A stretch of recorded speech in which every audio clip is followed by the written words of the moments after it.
The doorbell rang at exactly 2:14 p.m. on a Saturday afternoon. I'd been expecting it, though Ashley Carter, the woman who stood on my doorstep clutching a manila envelope, had no idea that her dramatic revelation was about to backfire spectacularly. "Are you Victoria Mitchell?" she demanded, her voice shaking with barely controlled rage. I smiled warmly, stepping aside. "I am. Would you like to come in? I just made coffee." She hesitated, clearly thrown off by my calm demeanor. This wasn't the reaction she'd expected when coming to confront her husband's other wife. "My name is Victoria Mitchell, or at least, that's what James Mitchell had called me for the past 8 years. I'm 34, run a successful consulting firm, and until 6 months ago, I thought I had a perfect marriage to a wealthy investment banker. Then I found the receipt. Please sit." I gestured to our immaculate living room, a showcase of James's success with its designer furniture and original artwork. Ashley perched awkwardly on the edge of the white leather sofa, still clutching her envelope. "I don't understand," she said, watching me pour coffee into delicate china cups. "You're not surprised? About you being James's wife? The one he married in 2008 in Cape Cod." I handed her a cup. "No, I'm not surprised at all." The color drained from her face. "How did you know about Cape Cod?" I sat down across from her, smoothing my skirt. "The same way I know about your daughter Emma's private school tuition, the house in Connecticut, and the fact that James has been lying to both of us for nearly a decade." She set down her untouched coffee with trembling hands. "I don't understand. If you knew, why didn't I confront him? Leave him? Report him?" I smiled. "Because that would have been too easy, and James Mitchell deserves anything but easy." I walked to my home office, returning with my own manila envelope. 6 months ago, I found a receipt in James's jacket. Nothing suspicious, just a dinner at Le Bernardin. But the date caught my eye. It was our anniversary, and James had told me he was in London on business. Ashley's eyes widened as I continued, so I did some digging. Hired a private investigator. And what I found, I laughed softly. Well, let's just say James isn't as clever as he thinks he is. "Why are you telling me this?" Ashley asked, her initial anger giving way to confusion. "Because," I said, opening my envelope, "you're not here by accident, Ashley. That anonymous tip you received about James' other wife? The documents that led you to my address? That was me." She gasped. "You. I needed you to find out the truth, but more importantly, I needed you to find out today. Right now. Because in about 30 minutes, James is going to walk through that door, fresh from his business trip to Chicago." I made air quotes with my fingers, though we both know he was actually at Emma's soccer tournament in Connecticut. Ashley's hands flew to her mouth. "He said he had meetings in Boston." "He always was good at keeping his stories straight," I said. "Well, mostly straight. That's how I caught him, you know. One tiny slip-up with a dinner receipt, and his whole carefully constructed house of cards started to fall." I pulled out my phone, showing her a banking app. "Do you know what else I found while investigating our husband?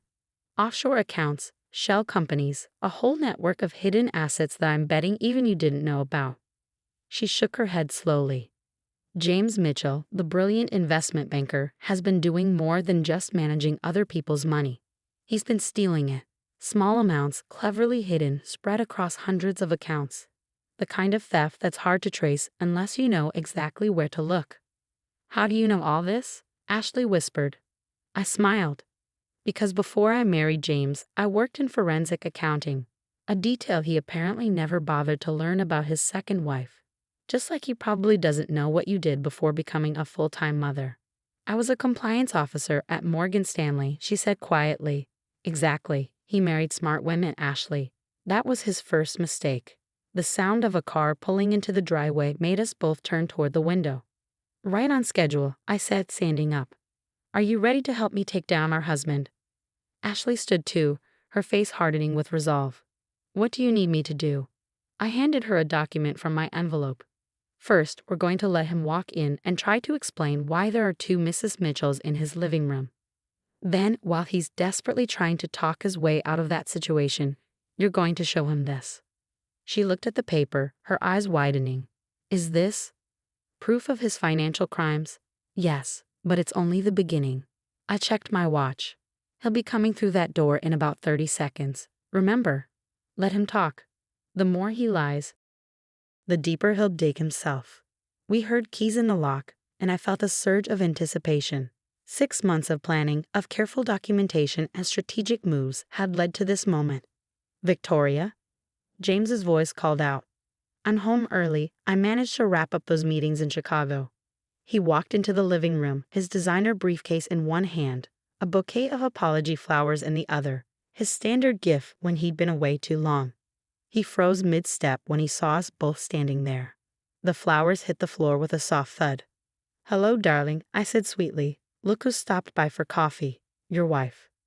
James Mitchell had always been good at talking his way out of tight spots. It was what made him such a successful investment banker, that and his complete lack of moral compass, as we discovered. But standing in his perfectly decorated living room, faced with both his wives, even his silver tongue seemed to fail him. I can explain, he stammered, his usual confidence cracking. Can you? Ashley and I spoke in perfect unison, causing him to flinch. It's not what you think, he tried again, his eyes darting between us, probably trying to calculate which one of us was the bigger threat. I smiled, enjoying his discomfort. Really? Because I think this is exactly what it looks like.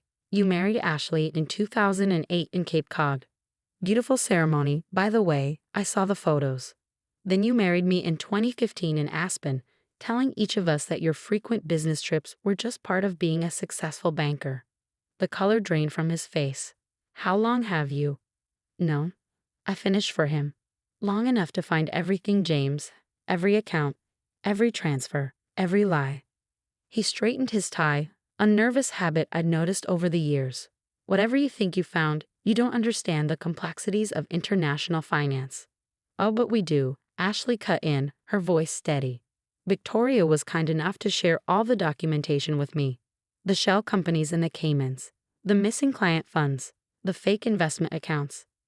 You've been stealing for years, I added, pulling out my phone. Small amounts cleverly hidden. But you got sloppy, James, just like you got sloppy with that dinner receipt. His face hardened. You can't prove anything. I pressed play on my phone. His voice filled the room. Just move the Johnson Fund through the usual channels. By the time anyone notices, it'll be spread across so many accounts they'll never trace it. That's from 3 weeks ago, I said calmly. Your call with Marcus about the pension fund theft. I have hundreds more recordings, James. Every meeting, every call, every confession. He lunged for my phone, but I was ready for that. Ashley stepped between us, her own phone raised.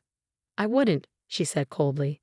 Everything's already been backed up and sent to secure servers. If anything happens to either of us, it all goes straight to the FBI. James collapsed onto the sofa, his perfectly tailored suit suddenly looking rumpled and wrong. What do you want? Want? I laughed. We want everything, James. Every penny you've stolen, every asset you've hidden.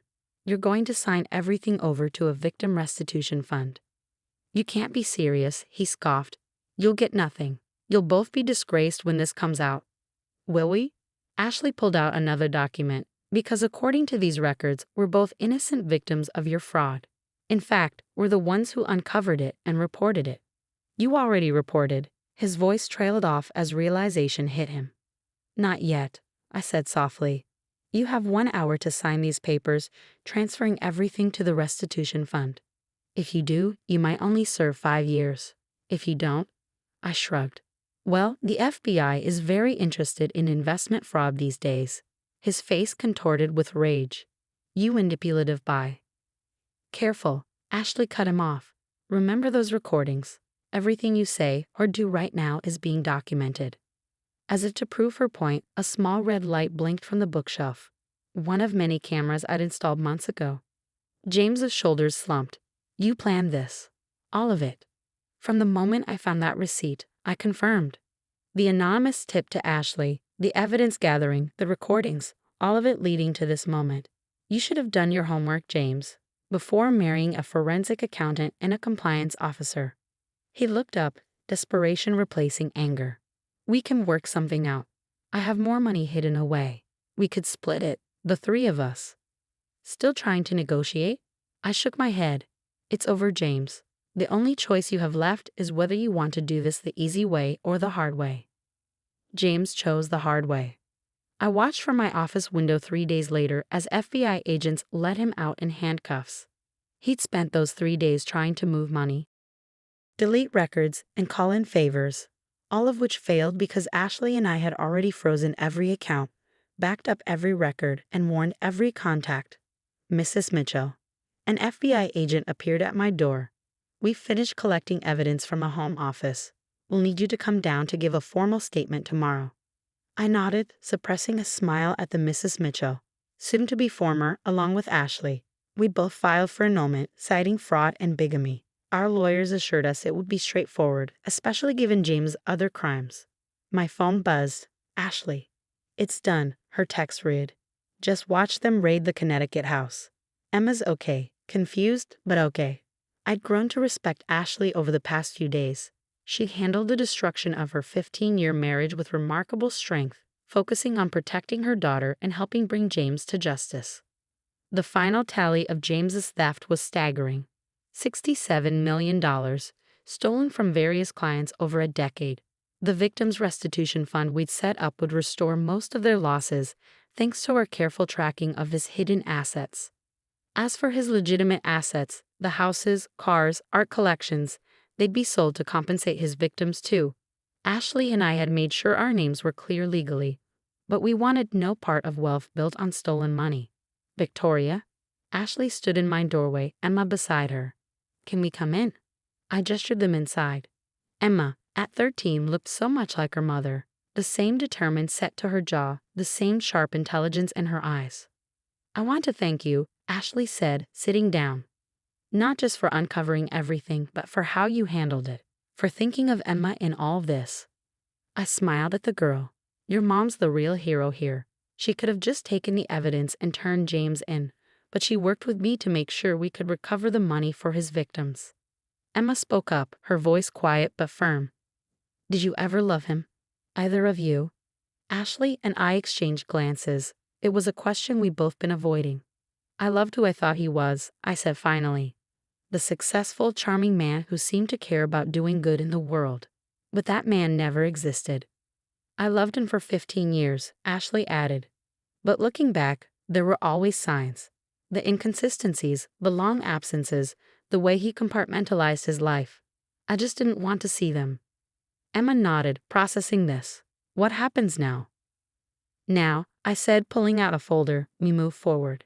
"Your mom mentioned you're interested in finance." The girl's eyes lit up. "Yeah. I want to help people protect their money, make sure nobody else can do what Dad did." "Well," I handed her some brochures. "I've started a foundation with part of my consulting firm's profits. We're going to fund scholarships for students interested in financial crimes prevention and victim advocacy. You'd be a perfect candidate in a few years." Ashley squeezed her daughter's shoulder. "See, something good can come from this." As they left, I turned back to my window. The FBI vehicles were gone, along with James.